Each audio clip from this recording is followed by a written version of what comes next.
प्रदेश का सबसे भरोसेमंद news channel India news Haryana देख रहे हैं आप। आपके साथ मैं हूं रंजना सिंह राठौड़।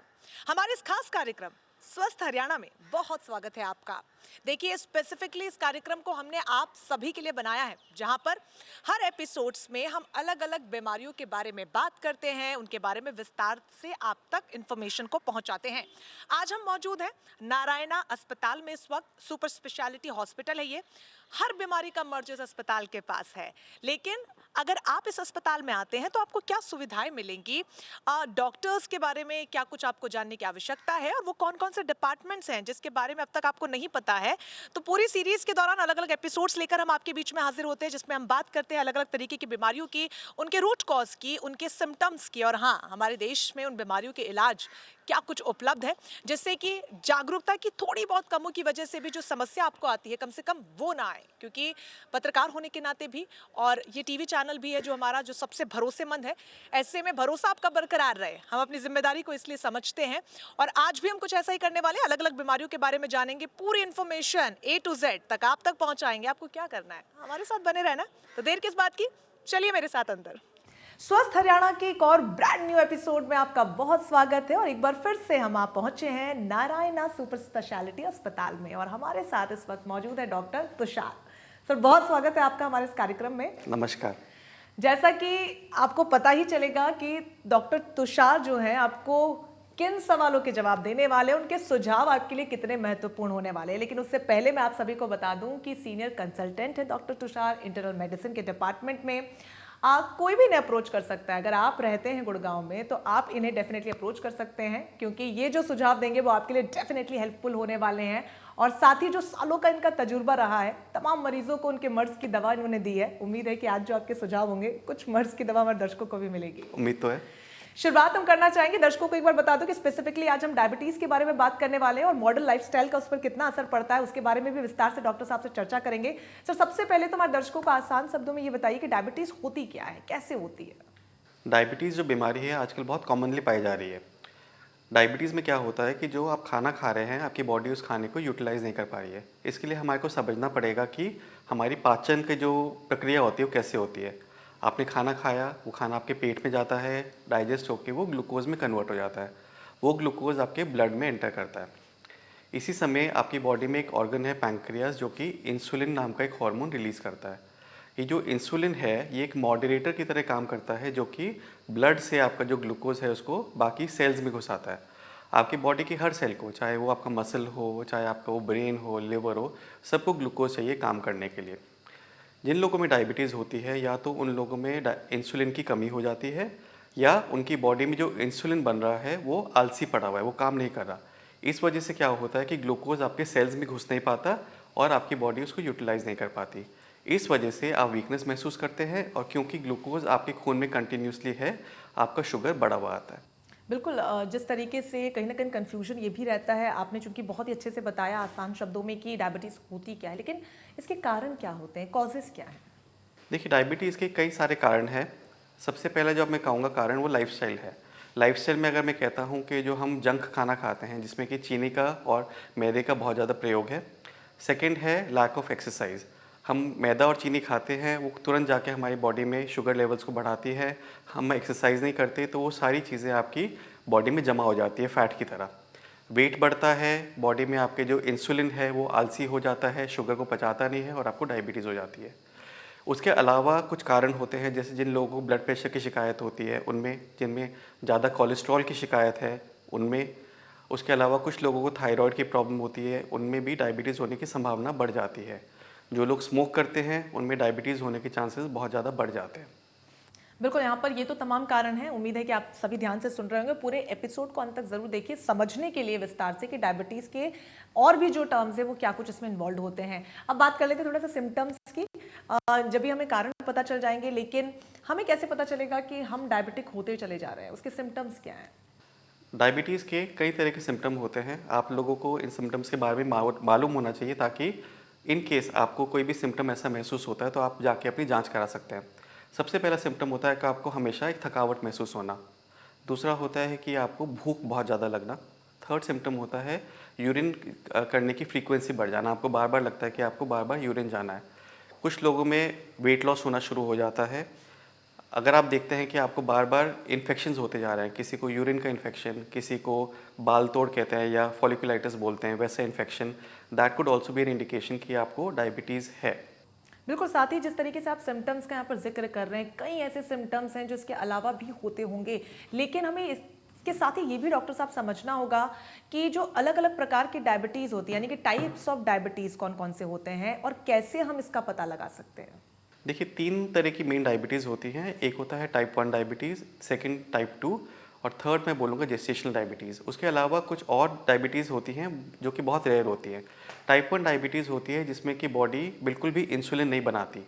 ये ज़्यादातर बच्चों में पाई जाती है और कभी-कभार बड़े लोगों में भी पाया जाता है, क्योंकि इसमें बॉडी में इंसुलिन का प्रोडक्शन हो ही नहीं रहा है, तो इसमें इसका जो इलाज होता है वो केवल इंसुलिन के थ्रू होता है।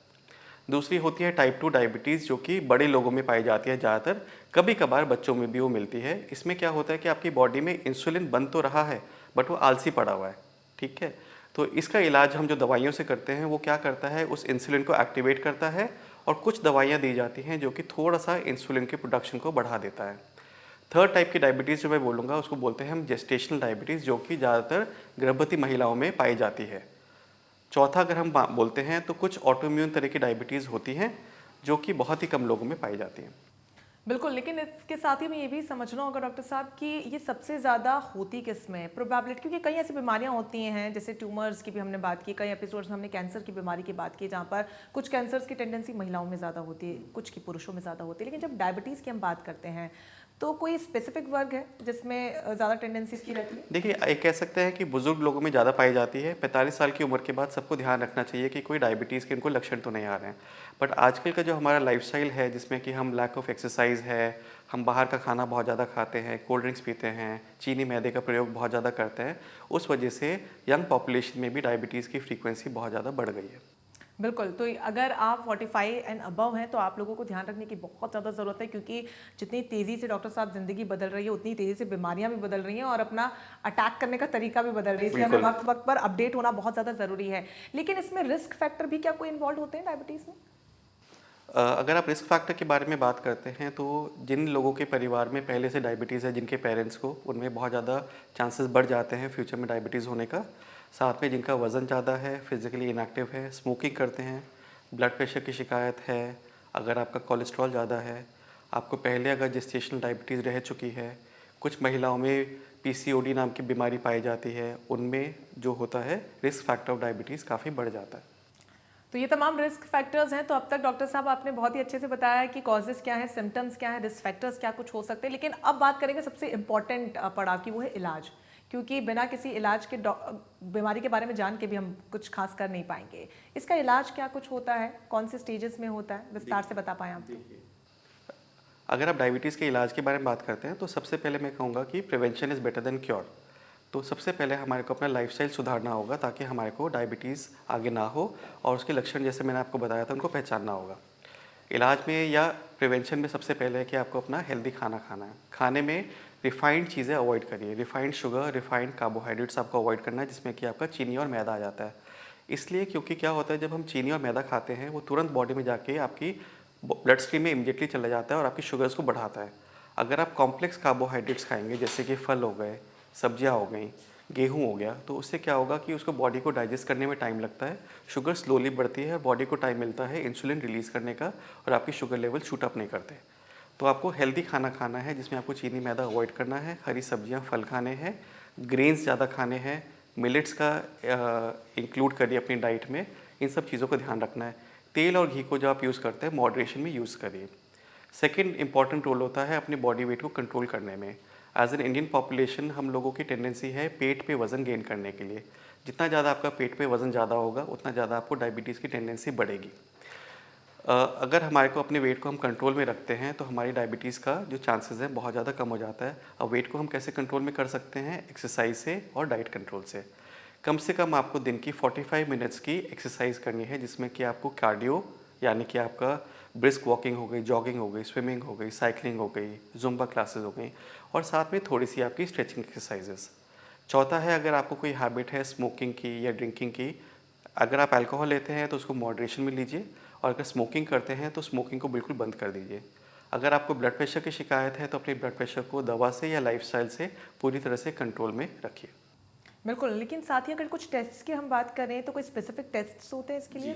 अगर हम टेस्ट की बात करते हैं तो उसमें 2 तरह के टेस्ट होते हैं। एक तो हो गया आपका शुगर टेस्टिंग जो हम नॉर्मली करते हैं, और दूसरा टेस्ट है उसको हम बोलते हैं HbA1c। आजकल काफ़ी लोग अपना करवाते हैं हेल्थ पैकेजेस में। तो शुगर टेस्टिंग की अगर मैं बात करता हूँ, आपने अपनी शुगर टेस्ट करी, नॉर्मल वैल्यूज़ शुगर की होती हैं खाली पेट की 100 के नीचे और खाने के बाद की 140 के नीचे।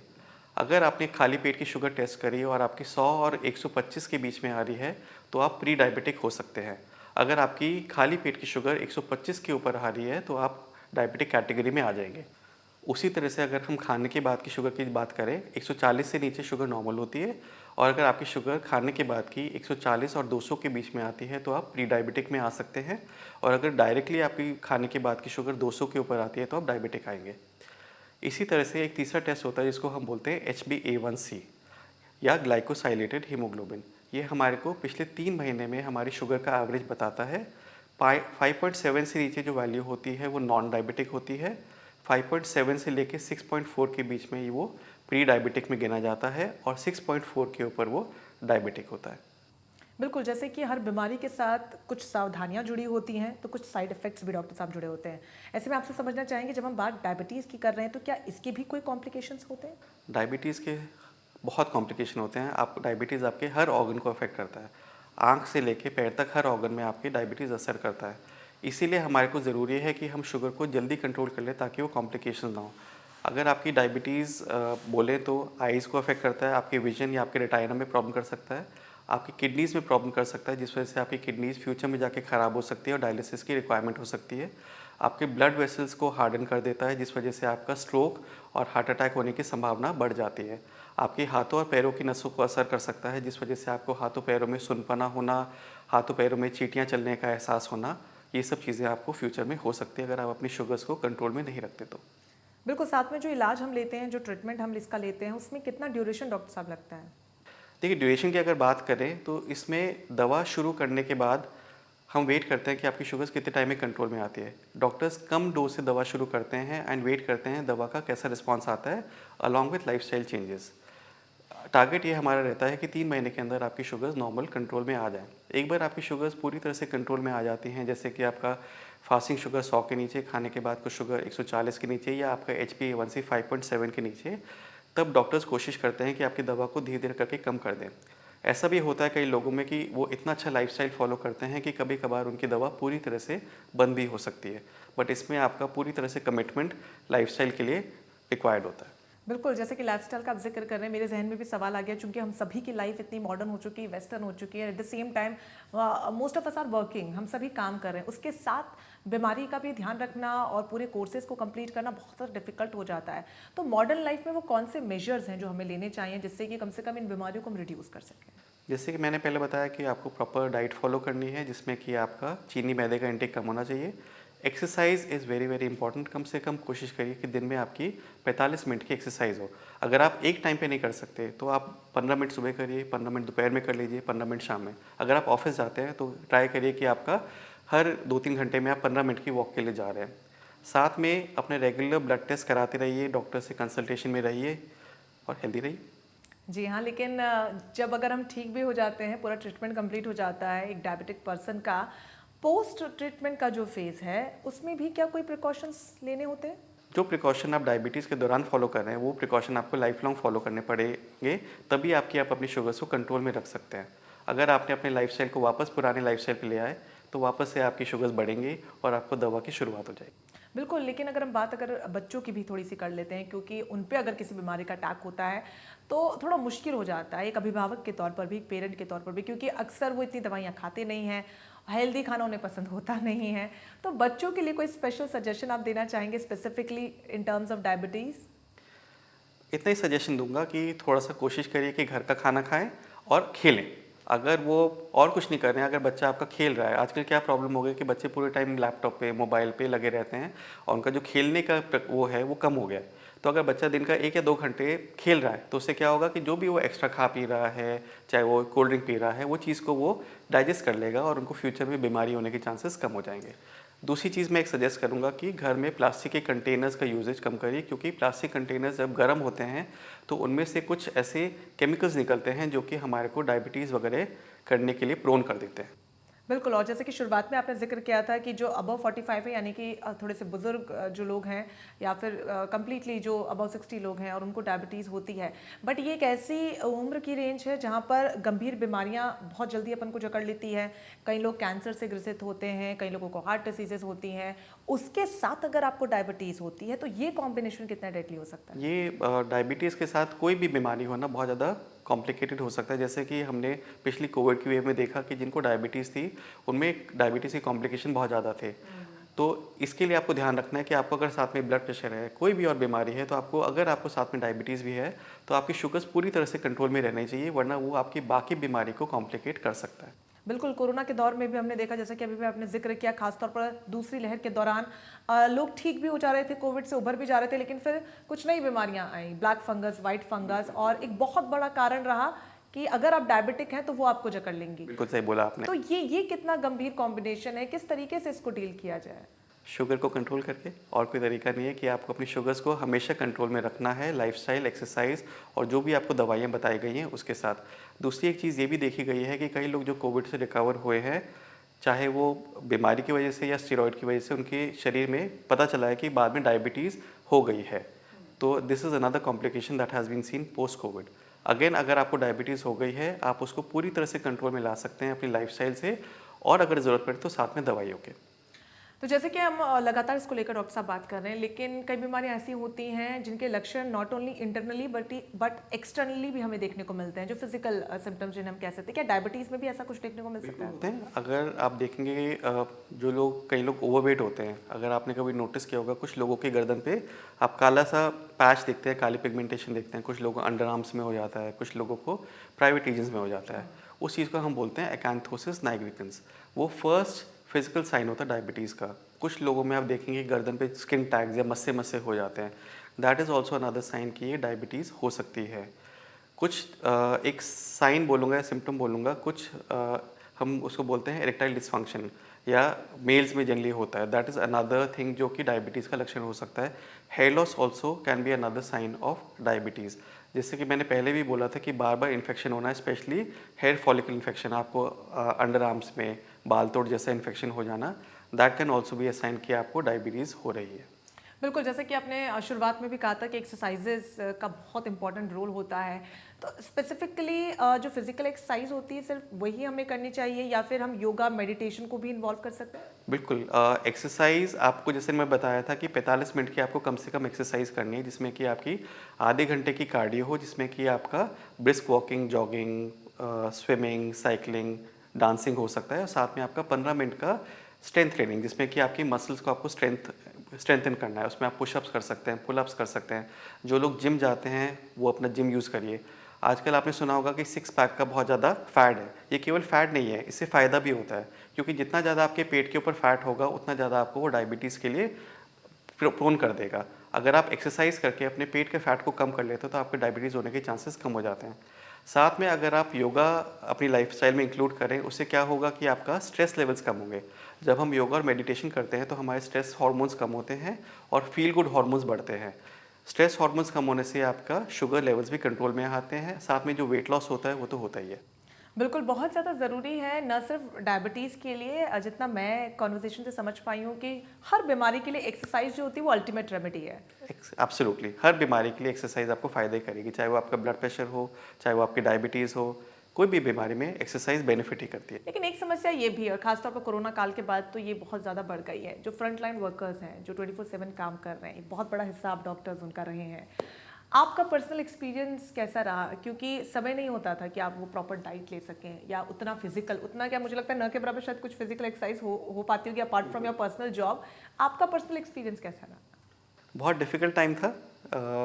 24-24 घंटे हम लोग काम कर रहे थे, पीपी किट्स पहन के, मास्क पहन के, पेशेंट्स के साथ पूरे टाइम थे। डिफ़िकल्ट टाइम था, बट वो निकल आया है। उसके बाद अपना हेल्थ पे भी फोकस करना शुरू किया है। कोरोना ने हमारे को ये भी सिखाया है कि हेल्थ इज़ वेल्थ। अगर आपकी हेल्थ ठीक है तो आप कोई भी जंग को जीत सकते हैं। उसके बाद मैंने भी अपनी लाइफ में चेंजेस करे हैं, डाइट को इम्प्रूव किया है, थोड़ा एक्सरसाइज करने की शुरुआत करी है। और मैं अपने सब दर्शकों से भी यही चाहूँगा कि अपनी हेल्थ पे फोकस करिए। अगर आप हेल्दी रहेंगे तो कोई बीमारी आपको तंग नहीं कर सकती। बिल्कुल, और चूंकि you will be the right person to ask this question, क्योंकि आप उस फेज से गुजर चुके हैं जब बिल्कुल समय नहीं होता है, बहुत ज़्यादा काम भाग दौड़ की ज़िंदगी होती है। उस ज़िंदगी में किस तरीके से फिजिकल एक्सरसाइज को हम इन्वॉल्व करें, क्योंकि जब हम 24/7 काम कर रहे हैं, हमारे पास जिम या मेडिटेशन स्पेसिफिकली करने का टाइम नहीं होता है। तो जैसे अगर मैं बैठी हूँ तो बैठे बैठे भी मैं कुछ एक्सरसाइज कर सकती हूँ, या फिर मैं लैपटॉप पर कुछ कर रही हूँ, तो उसमें कुछ ऑल्टरनेटिव हो सकते हैं हमारे लिए। देखिए, बैठे बैठे होता है कि आप अपनी शोल्डर स्ट्रेचिंग कर सकते हैं, शोल्डर रोटेशन कर सकते हैं।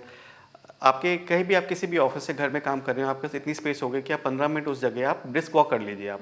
ठीक है, जैसे मैंने कहा कि ऐसा ज़रूरी नहीं है कि आपको एक ही टाइम पे 45 मिनट की वॉक करनी है।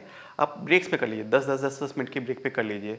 साथ में बैठे बैठे जो एक योगा के बेसिक आपकी ब्रीदिंग एक्सरसाइज होती है, जिसमें हम प्राणायाम बोलते हैं या अनुलोम विलोम, कपालभाति, आप वो बैठे बैठे अपनी ऑफिस सीट पे भी कर सकते हैं। तो इस तरह की चीज़ों को इंक्लूड करिए अपने लाइफस्टाइल में। बिल्कुल, तो ये तमाम तो चीज़ें थी जो आपने बता दी, लेकिन एक मैसेज अगर ऑडियंसेस को या हमारे व्यूवर्स को देना होगा तो आप क्या देंगे? मैं यही कहूँगा कि स्वस्थ रहिए, एक्सरसाइज करिए, हेल्दी खाना खाइए, कोविड अप्रोप्रिएट मास्क और सोशल डिस्टेंसिंग फॉलो करिए। खुश रहिए और स्वस्थ रहिए, बहुत ज़्यादा ज़रूरी है आपका खुश रहना, क्योंकि वो कहते हैं कि जब तक आप यहाँ से स्वस्थ नहीं है, मेंटली आप हेल्दी नहीं है, तो फिजिकली आप हेल्दी हो नहीं पाएंगे, और होंगे भी तो बहुत एक लंबा समय लग जाएगा। बहुत शुक्रिया डॉक्टर साहब तमाम सवालों के आसान शब्दों में जवाब थैंक यू सो देने के मच। लिए। और तो जैसा कि आप सभी ने सुना है कि डायबिटीज़ क्या होती है, कारण क्या होते हैं, सिम्टम्स क्या कुछ हो सकते हैं और उसका इलाज क्या है। आपने ये भी जाना है कि इसके अलावा एक डॉक्टर होने के नाते कितना मुश्किल भरा ये फेज रहता है उनके लिए, मरीजों को ट्रीट करना, अपना भी ध्यान रखना, और साथ ही साथ हमारे कार्यक्रम में भी आप डॉक्टर्स पहुंचते हैं और हमारे दर्शकों को जागरूक करते हैं। तो अब आपको क्या करना है? देखिए, डॉक्टर्स अपनी जिम्मेदारी निभा रहे हैं, हमने अपनी जिम्मेदारी निभाई है आप तक ये इन्फॉर्मेशन पहुंचाकर। अब आपकी जिम्मेदारी है कि ज़्यादा से ज़्यादा आप जागरूक हों और अपने आस पड़ोस को भी कीजिए, अपने घर में छोटे भाई बहन हैं, बड़े भाई बहन, अपने माता पिता, अपने फ्रेंड्स, ये इन्फॉर्मेशन ज़रूर आप आगे स्प्रेड कीजिए, क्योंकि जब तक जागरूकता नहीं होगी तब तक इलाज अगर है भी हमारे पास तो उसका कोई बहुत ज़्यादा सदुपयोग हम कर नहीं पाएंगे। तो एक देश के नागरिक होने के नाते, एक पढ़े लिखे समाज का हिस्सा होने के नाते हमें अपनी जिम्मेदारी को समझना होगा और ज़्यादा से ज़्यादा जागरूकता को फैलाना होगा। और हाँ, सबसे पहले ये जो तमाम सुझाव आप सभी ने सुने हैं, न सिर्फ सुनना है बल्कि समझना है और अपनी दिनचर्या में से इन्वॉल्व भी करना है। तब तक के लिए आप बहुत खुश रहिए, स्वस्थ रहिए, मुझे इजाज़त दीजिए, फिर मुलाकात होगी एक और ब्रांड न्यू एपिसोड में। नमस्कार।